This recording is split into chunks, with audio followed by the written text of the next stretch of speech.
Hello friend, hi ಎಲ್ಲರಿಗೂ ನಮಸ್ಕಾರ. Welcome back to my channel. ಹೇಗಿದ್ದೀರಾ? ಚೆನ್ನಾಗಿದ್ದೀರಾ ಅನ್ಕೊತೀವಿ.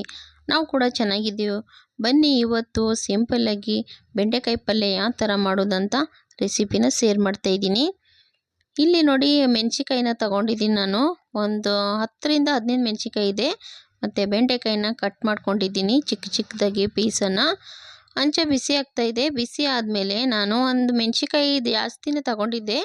ಸ್ವಲ್ಪ ಖಾರ ಬೇಕಂದ್ಬಿಟ್ಟು ನೀವು ಬೇಕಂದರೆ ಕಡಿಮೆ ಹಾಕ್ಕೊಳ್ಳಿ ಫ್ರೆಂಡ್. ನಂದು ಒಂದು 10ರಿಂದ 20 ಮೆಣಸಿಕಾಯಿ ಇರ್ಬೋದು.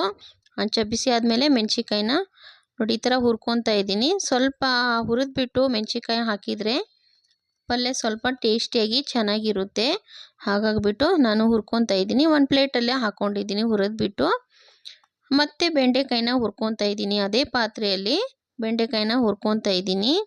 ಬೆಂಡೆಕಾಯಿ ಹುರಿದ್ಬಿಟ್ಟು ಪಲ್ಯ ಮಾಡೋದ್ರಿಂದ ತುಂಬ ಟೇಸ್ಟಿಯಾಗಿರುತ್ತೆ ಫ್ರೆಂಡ್. ನಾನು ತೊಳೆದ್ಬಿಟ್ಟು ಕಟ್ ಮಾಡಿಬಿಟ್ಟು ಪ್ಲೇಟಲ್ಲಿ ಹಾಕ್ಕೊಂಡಿದ್ದೆ.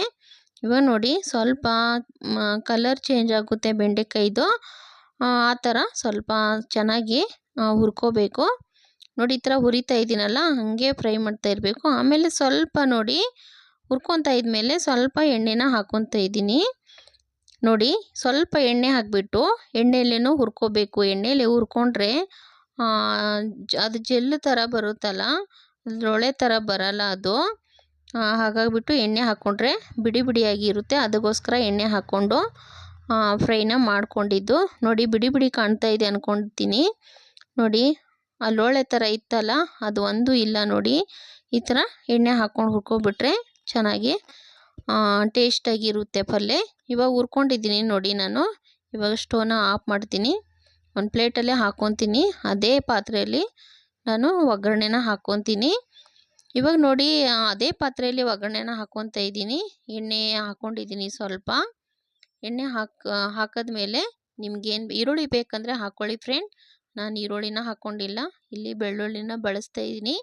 ಜಜ್ಜಿಬಿಟ್ಟು ಒಂದು ಬೆಳ್ಳುಳ್ಳಿನ ಹಾಕ್ಕೊಂಡಿದ್ದೀನಿ ಸಿಂಪಲ್ಲಾಗಿ. ಮತ್ತು ಒಂದು ಟೊಮಾಟೊ ಕಟ್ ಮಾಡಿರೋಂಥ ಒಂದು ಟೊಮಾಟೊ ನೋಡಿ ಎಣ್ಣೆಯಲ್ಲಿ ಹಾಕಿಬಿಟ್ಟು ಬೆಳ್ಳುಳ್ಳಿ ಮತ್ತು ಟೊಮಾಟೊ ಚೆನ್ನಾಗಿ ಮಿಕ್ಸ್ ಮಾಡ್ಕೊತಾ ಇದ್ದೀನಿ. ಮಿಕ್ಸ್ ಮಾಡಿದ್ಮೇಲೆ ನಾವು ಕುಟ್ಟಿರುವಂಥ ಮೆಣಸಿಕಾಯಿ ನೀವು ಬೇಕಂದರೆ ಮಿಕ್ಸಿಲಿ ಪೇಸ್ಟ್ ಮಾಡ್ಕೊಳ್ಳಿ ಫ್ರೆಂಡ್. ನಾನು ಕುಟ್ಟಿಬಿಟ್ಟು ಮೆಣಸಿಕಾಯಿನ ಹಾಕ್ಕೊಂಡಿದ್ದೀನಿ.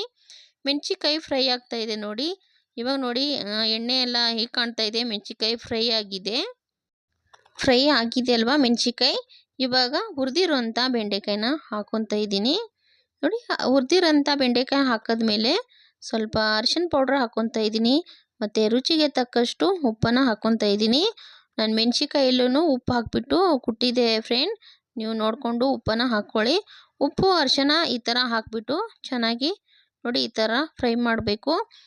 ತುಂಬ ಟೇಸ್ಟಿಯಾಗಿರುತ್ತೆ. ನೀವು ಇದ್ರ ಮೇಲೆ ಬೇಕಂದರೆ ಕಡಲೆ ಬೀಜನ ಉದುರಿಸ್ಕೋಬೋದು ಫ್ರೆಂಡ್. ನೋಡಿ, ಸ್ವಲ್ಪ ನೀರನ್ನು ಹಾಕ್ಕೊಂಡಿದ್ದೀನಿ. ಯಾಕಂದರೆ ಆಲ್ಮೋಸ್ಟ್ ಎಣ್ಣೆಯಲ್ಲೇ ಫ್ರೈ ಮಾಡ್ಕೊಂಡಿದ್ದೀನಿ.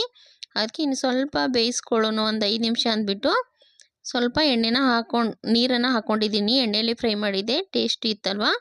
ನೀರು ಹಾಕ್ಕೊಂಡ್ರೆ ನೋಡಿ ಈ ಥರ ಡ್ರೈ ಆಗುತ್ತೆ. ಸ್ವಲ್ಪ ಚೂರು ನೀರು ಕಾಣ್ತಾ ಇದೆ. ಫುಲ್ ಡ್ರೈ ಆಗಬೇಕು ಫ್ರೆಂಡ್. ನೀವು ಬೇಕಂದರೆ ಇದ್ರ ಮೇಲೆ ತೆಂಗಿನಕಾಯಿ ಉದುರಿಸ್ಕೋಬೋದು. ಮತ್ತು ಕಡಲೆ ಬೀಜ ಹುರಿದ್ಬಿಟ್ಟು ಪುಡಿ ಮಾಡಿಕೊಂಡು ಉದುರಿಸ್ಕೋಬೋದು. ನಾನು ಸಿಂಪಲ್ಲಾಗಿ ಮಾಡಿದ್ದೀನಿ ನೋಡಿ. ಬೆಂಡೆಕಾಯಿ ಪಲ್ಯ ರೆಡಿಯಾಗಿದೆ. ಎಷ್ಟು ಸೂಪರಾಗಿ ಬಂದಿದೆ ನೋಡಿ. ಜೋಳದ ರೊಟ್ಟಿಗೆ ಮತ್ತು ಚಪಾತಿಗೆ ಪಕ್ಕದಲ್ಲಿ ಸ್ವಲ್ಪ ಮೊಸರನ್ನು ಹಾಕ್ಕೊಂಡು ತಿಂದರೆ ರುಚಿಕರವಾದ ಹಸಿಮೆಣಸಿಕಾಯಿ ಹಾಕಿ ಬೆಂಡೆಕಾಯಿ ಮಾಡಿರುವಂಥ ರೆಸಿಪಿ ನೋಡಿ ಫ್ರೆಂಡ್. ಪಲ್ಯ ರೆಡಿಯಾಗಿದೆ, ಟೇಸ್ಟಿಯಾಗಿದೆ, ತುಂಬ ಚೆನ್ನಾಗಾಗಿದೆ. ಮತ್ತು ಯಾರು ಹೊಸ್ದಾಗಿ ವಿಡಿಯೋ ನೋಡ್ತಾ ಇದ್ರೆ ಹಾಗೆ ಒಂದು ಲೈಕ್ ಮಾಡಿ, ಶೇರ್ ಮಾಡಿ, ಸಬ್ಸ್ಕ್ರೈಬ್ ಮಾಡ್ಕೊಳ್ಳಿ. ನೆಕ್ಸ್ಟ್ ಸಿಗೋಣ. ಎಲ್ಲರಿಗೂ ಬಾಯ್ ಫ್ರೆಂಡ್.